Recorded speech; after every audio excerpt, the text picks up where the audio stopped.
नमस्कार, कैसे हैं आप सभी? अच्छे होंगे। हम बात कर रहे हैं हमारा देश गुलाम रहा है, उपनिवेश रहा है, अंग्रेजों का काफ़ी सालों तक रहा है। जो अर्थव्यवस्था भारत की 25% वर्ल्ड की हुआ करती थी, वो अर्थव्यवस्था कुछ समय बाद खत्म हो गई बिल्कुल पूरी तरीके से। मतलब कि हमारा देश पूरी तरीके से बदल गया। हमारी अर्थव्यवस्था, हमारा इकोसिस्टम पूरी तरीके से बदल गया। हम पूरी तरीके से ब्रिटेन के ऊपर निर्भर रहने लग गए। ये सारी चीज़ें हमारे सामने हो रही थी और हम इसको सीक्वेंस वाइज आपके सामने रख रहे हैं और हमने काफ़ी सारी क्लासें अब तक ली है और हर एक क्लास में हमने काफ़ी डिटेल में हर एक पॉइंट के ऊपर गहराई से चर्चा की है।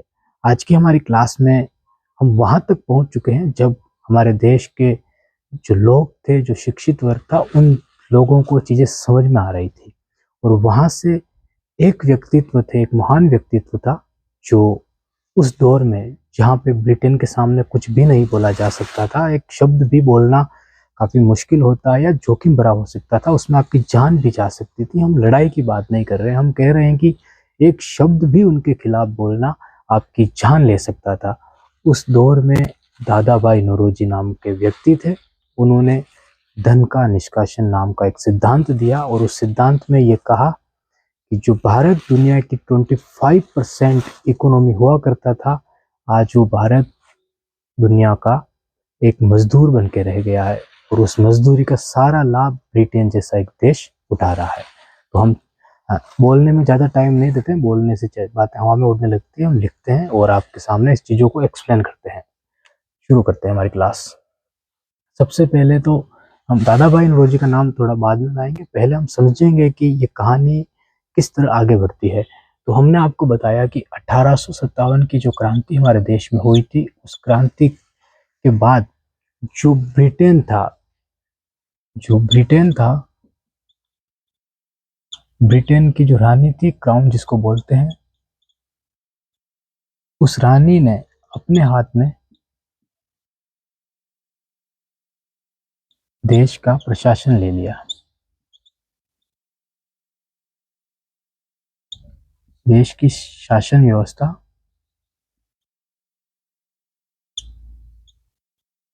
और भारत की, ठीक है, अपने हाथ में देश मतलब भारत की जो शासन व्यवस्था थी वो क्राउन ने अपने हाथ में ले ली और ये बात है 1858 की।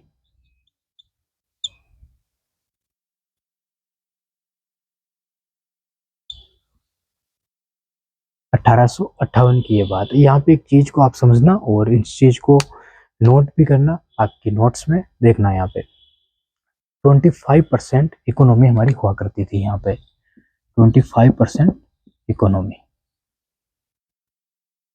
भारत की हुआ करती थी। ठीक है, ये कब की बात है? ये 1757 से लगाकर, हाँ, इससे पहले भी हुआ करती थी और 1813 तक ये हुआ करती थी। ठीक है, इससे पहले भी ये हुआ करती थी, चली आ रही थी निरंतर। लेकिन 1757 के में ब्रिटेन ने एक युद्ध लड़ती है। ब्रिटेन ब्रिटेन मतलब अंग्रेज भारत में युद्ध लड़ते हैं और प्लासी का युद्ध ये जीत जाते हैं। प्लासी का युद्ध जीतने के बाद ये जो काल रहा है, इसमें भारत एक निर्यातक देश था। इस चीज को अच्छे से समझना। 1757 से पहले भारत दुनिया में व्यापार किया करता था। ठीक है, पूरी दुनिया में। ब्रिटेन ने 1757 में युद्ध जीते और भारत को अपना आर्थिक गुलाम बनाना शुरू कर दिया। जैसे जैसे भारत के हिस्से ब्रिटेन के कब्जे में आते गए, उस क्षेत्र का व्यापार ब्रिटेन के लिए, ठीक है, एक बाजार बनता चला गया। यहाँ 1813 तक भारत एक निर्यातक देश था ब्रिटेन के लिए। किसके लिए? पूरी दुनिया के लिए नहीं, ब्रिटेन के लिए एक निर्यातक देश था। 1813 आते आते भारत में तैयार होने वाला पक्का माल नहीं हो रहा था तैयार। क्या कारण था? कारण ये था कि बुनकरों से ददनी प्रथा के तहत काफी भारी मात्रा में एडवांस दिया ही नहीं जाता था। उनको कहते हैं कि इतने पैसे में आपके कपड़े हमारे, और पैसे भूल जाओ, बस ये बातें होती थी। दे भी दिया जाता तो काफी कम दिया जाता था। 1813 तक भारतीय बुनकरों की हालत खराब कर दी। 1813 के बाद 1858 तक 1813 के बाद 1858 तक भारत ब्रिटेन का का कच्चा माल निर्यातक देश बन गया।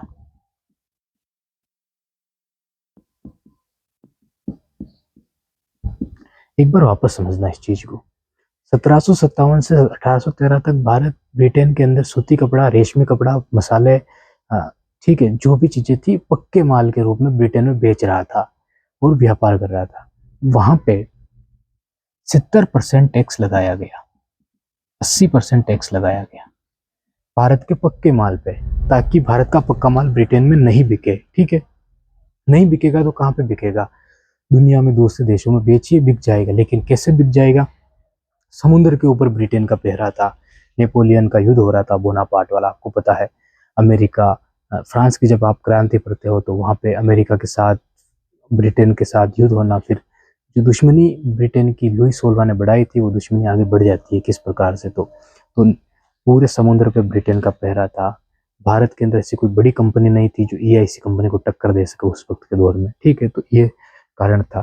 तो भारत का कपड़ा सिर्फ ब्रिटेन में बेचा जा सकता था, और ब्रिटेन में बेचने के लिए उस कपड़े पर 70% 80% टैक्स देना होता था हर व्यक्ति को, किसी कपड़े व्यापारी को नहीं, व्यक्ति को देना होता था। आप सोचिए कि 100 रुपए का सामान है, उस पर 100% 80% टैक्स लगा देंगे आप, तो 200 का हो जाएगा वो। तो 200 रुपये का सामान कोई क्यों खरीदेगा? जबकि मशीन से ब्रिटेन के अंदर तैयार हो रहा 30 रुपये 40 रुपये में माल मिल रहा है। तो ठीक है, तो फिर यहाँ पे ये व्यापार ठप होने लगा। 1813 तक ये खत्म हो गया। फिर भारत से ब्रिटेन ने कहा कि हम आपका कच्चा माल खरीदेंगे। कच्चा माल भारत से खरीदने लगे, ब्रिटेन जाने लगा, ब्रिटेन से पक्का माल तैयार हुआ और वापस भारत आने लगा। ये व्यवस्था 1818 तक चलती रही, और यहाँ तक भारत के पास अनाज ही नहीं बच रहा था खाने के लिए। और जब खाली पेट हो, कुछ भी ना हो आपके पास जीने के लिए, तब आपके पास एक ही रास्ता होता है, वो रास्ता होता है क्रांति का। और 1857 में हमने क्रांति की। 1857 में जो क्रांति हुई, उस क्रांति के बाद ब्रिटेन की सरकार और क्राउन को लग गया कि भारत में शासन करना मुश्किल है, कंपनी को हटा दिया जाना चाहिए, और शासन डायरेक्ट ब्रिटेन की रानी करने लग गई। डायरेक्ट ब्रिटेन की रानी अपने हाथ में शासन लेती है। तो 1858 तक की ये कहानी थी, जिसकी बात हमने कही। अब हम आगे बढ़ते हैं और इसको अच्छे से समझते हैं। एक बार चलो इसको सारणी को बना लीजिए, अगर बना सकते हो तो। 1757 ऐसे सन बनाना, ठीक है। चले आ रहे हैं सर, 1757 में अंग्रेजों ने प्लासी का युद्ध जीता। 1813 तक भारत निर्यातक देश था, लेकिन सिर्फ ब्रिटेन का था, क्योंकि ब्रिटेन कब्जा भारत में होने लग गया था। तो व्यापार ठप कर दिया गया, 70-80% टैक्स लगाया गया। ठप करने के बाद 1813 तक भारत के पास व्यापार ठप इसलिए हो गया, इस लाइन को भी समझ लेना, कि पक्का माल तैयार तो कर रहे थे लेकिन बिक ही नहीं रहा था। वो ऐसे का ऐसे पड़ा रह गया। क्यों नहीं बिक रहा था? ब्रिटेन के अंदर जो मशीनें थे, जो वहाँ की औद्योगिक औद्योगिक क्रांति थी, और ब्रिटेन की जो मशीनें थी, वो काफ़ी जल्दी कपड़ा तैयार कर रही थी, और वही कपड़ा भारत के अंदर उतार दिया गया और बिना टैक्स लगाए उस कपड़े को बेच दिया गया। तो हर व्यक्ति के पास भारत से भी सस्ता कपड़ा भारत में पहुंच रहा था। इसके कारण भारत का व्यापार ठप हो गया, और भारत को कच्चा माल निर्यातक देश बना के रख दिया गया 1858 तक। तो इस सारणी को लिखिए, फिर आगे बढ़ते हैं।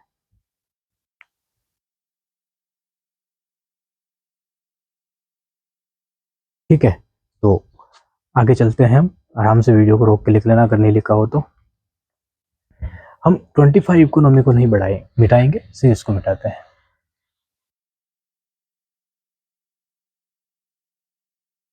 क्योंकि 25 इकोनॉमी जो है वो भारत की ग्रामीण अर्थव्यवस्था की रीढ़ हुआ करती थी। देखना है, समझना है, यहाँ पे एक चीज को समझना। यहाँ पे एक हमको दादा भाई नौरोजी के द्वारा सिद्धांत दिया गया, ड्रेन टू वेल्थ। ठीक है, वेल्थ, धन का निष्कासन का सिद्धांत दिया गया। धन का निष्कासन का सिद्धांत हमको दिया गया। धन का निष्कासन का सिद्धांत का अर्थ है कि हमारे देश से, जो हमारे देश का पैसा था, वो पैसा किसी ना किसी प्रकार से लूटा जा रहा था। अब यहाँ पे हम इसको एक्सप्लेन करते हैं अच्छे से। ग्रामीण अर्थव्यवस्था का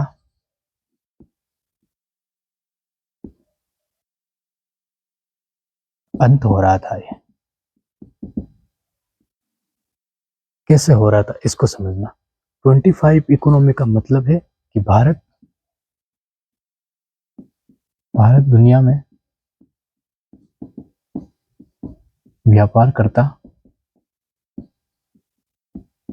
और पैसे कमाता। भारत दुनिया में व्यापार करता और पैसे कमाता, और इसके कारण हमारी जो इकोनॉमी थी वो 25% थी, ठीक है, यहाँ पे था। लेकिन आगे बदलाव जो हुआ उसको समझना।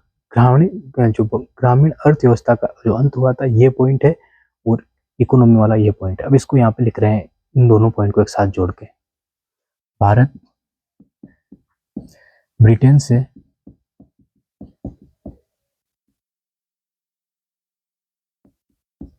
ठीक है, भारत ब्रिटेन से सामान खरीदता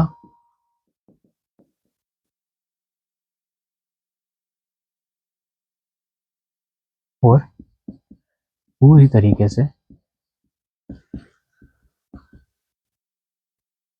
आयातक देश बन के रह गया।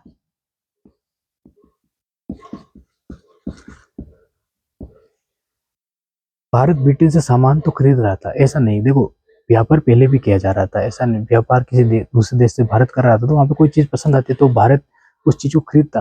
लेकिन भारत की काफी सारी चीजें दुनिया में बिक रही थी, मसाले बिक रहे थे, कपड़े बिक रहे थे, सारी चीजें बिक रही थी। लेकिन अर्थव्यवस्था का अंत हुआ, भारत ब्रिटेन से सामान खरीदता तो था और पूरी तरीके से आयातक देश बन के रह गया। जो देश निर्यातक था, जो देश पूरी दुनिया में निर्यात कर रहा था, आज वो देश सिर्फ ब्रिटेन का आयातक देश बन के रह गया। इतना कमजोर हमारा देश हो चुका था। और इसके कारण हुआ क्या, इस अर्थव्यवस्था का एक पॉइंट और हम लिख रहे हैं, उसको समझना काफी गहराई में है। ये भारत का किसान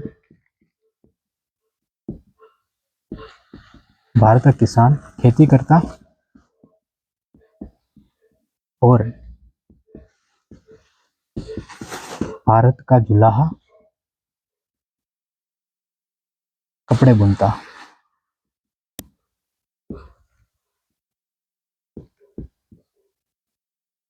भारत का किसान खेती करता, भारत का जुलाहा कपड़े, जुलाहा कारीगर बढ़ाई, ठीक है, खेती करता, कपड़े बुनता, ये दोनों चीजें चल रही थी। यही कारण था भारत की अर्थव्यवस्था काफी मजबूत हुआ करती थी।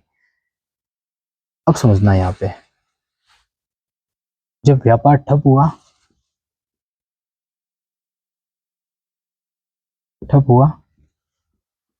और आपको हमने ढाका जैसे देश का राज्य का एग्जाम्पल दिया था। हमारे देश का राज्य पहले पे राज्य हुआ करता, इस मतलब शहर हुआ करता था कि 1.5 लाख लोग वहां पे व्यापार, कपड़े तैयार किया करते, पक्का माल तैयार किया करते थे। लेकिन कुछ समय बाद वहां पे सिर्फ 30,000 पॉपुलेशन बची और वहां का पूरा तहस नहस हो गया व्यापार, ठीक है। तो हमने बताया था, तो जब व्यापार ठप हुआ तो कारीगर, जुल्लाहे गांव की ओर लौटे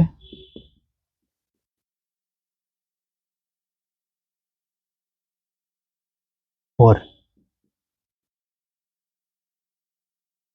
गांव में खेती पर दबाव पड़ गया।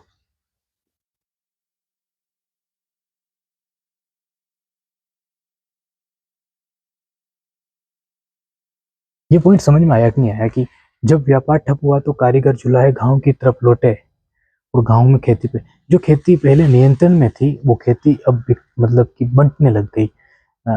जो लोग, जो भाई थे, जो एक भाई खेती कर रहा है, एक भाई कपड़े बुन रहा है, जब दोनों भाई साथ में आ गए गाँव के अंदर तो खेत का बंटवारा हुआ।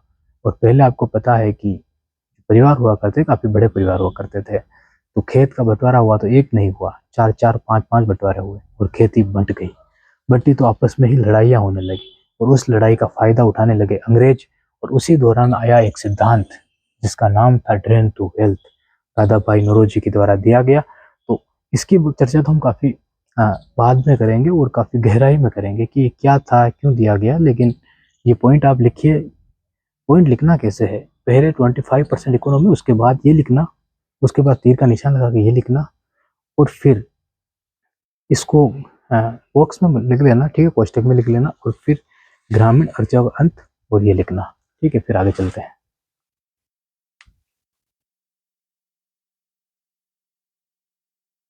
ठीक है, यहाँ पे एग्जाम्पल आप लिख सकते हो आराम से। ठीक है, एग्जाम्पल आप लिख सकते हो ढाका।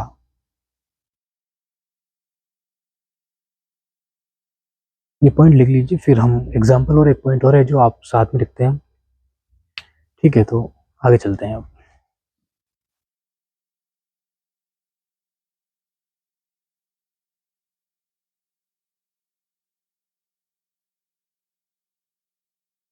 आखिरी पॉइंट है, इसको समझ लेते हैं, फिर आगे अगली क्लास में मिलेंगे। देखो यहाँ पे समझना, एक चीज को और नोट करना कि अब तक हम जो समझ रहे थे वो अंग्रेज हमारे देश को किसी ना किसी प्रकार से कमजोर करने की कोशिश कर रहे थे, लेकिन यहाँ पे एक चीज नहीं हुई अभी तक। अंग्रेजों ने एक दूसरी प्रणाली आएगी, उनका भू राजस्व का सिद्धांत आएगा, उसमें महालवाड़ी, रेतवाड़ी, काफी सारी व्यवस्थाएं वो लागू करेंगे हमारे ऊपर, और वो ये सोचेंगे, वो चाहेंगे कि अब भारत से हम जिस प्रकार से लगान वसूल रहे हैं इसे काम नहीं चलेगा। अब भारत को पूरी तरीके से लूटना पड़ेगा, भारत का कच्चा माल भी डायरेक्ट ब्रिटेन में ले जाना पड़ेगा, भारतीय के हाथों में कुछ भी नहीं होना चाहिए। भारतीय लोग बस इतना होना चाहिए कि अगर वो अनाज भी बोले तो वो अनाज ब्रिटेन से लाया जाए। ठीक है, इस शब्द अगर अनाज भी होगी, कहना कि मुझे भूख लग रही है, मुझे रोटी खानी है, वो रोटी भी ब्रिटेन से आए, और जब रोटी ब्रिटेन से आएगी तो उसका पैसा देना पड़ेगा। ये चाहते थे अंग्रेज लोग। ठीक है, तो एग्जाम्पल के रूप में आप लिखना ढाका।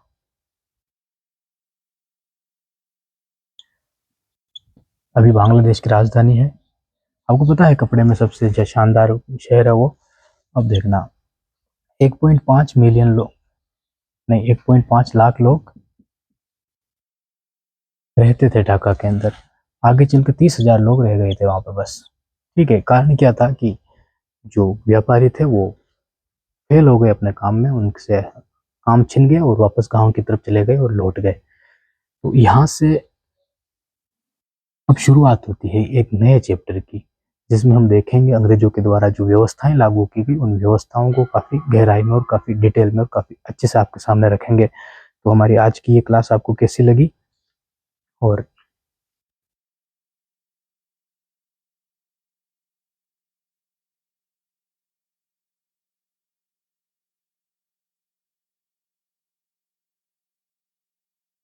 ठीक है, एक लाइन लिखी हुई देखो, काफी बेहतर है कि अंग्रेजों का यहाँ पे मकसद था कि किसानों से उनको इतना लूटो कि वो लोग ब्रिटेन के ऊपर पूरी तरीके से निर्भर हो जाए। और हमने आपको कहा ना कि वो अनाज भी बोले तो रोटी ब्रिटेन से आए।